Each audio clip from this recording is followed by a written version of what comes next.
And what we want to do is we want to establish credibility. We want to establish trust. We want to get to a point where they aren't just looking at what you're doing and saying that's neat. They're also looking at who you worked with, what you've done in the past, and the credibility factors. Let's face it, unfortunately, we are in an industry where a writer you worked with, or maybe a particular director that was part of a project that you've done, does lend a lot of credibility to both your company as well as any future projects that you're doing.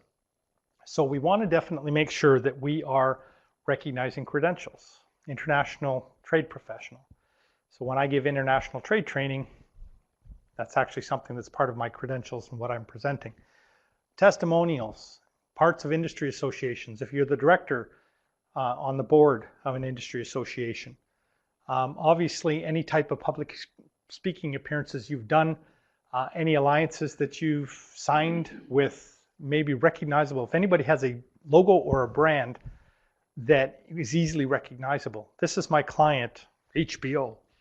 That is something that is a huge, even if what you did with them was maybe more of an alliance and or membership in another association, if you've done work with them, there's a credibility factor there. Obviously, your website and your portfolio on your website and or on whatever it is that you're showing becomes part of the credibility exercise.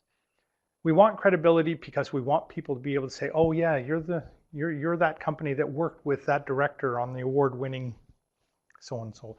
That is an excellent way of associating yourself positively and with value, rather than saying I am a creator of unique and original content from this part of Canada, which is all fine, but it's much better to lead with, yeah, the last film I did with Steven Spielberg did this, right? And as bad as it is to say, who you know is also a very valid way of doing business.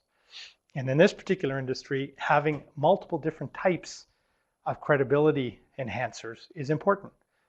And if you don't have one, well, at least you got the other. If you've only got one of those, then maybe you've got an extra one of those.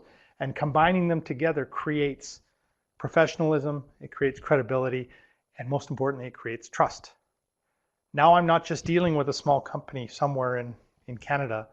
I'm dealing with a producer who has international experience, having spoken at public events, and is a certified film producer, or whatever that mixture is.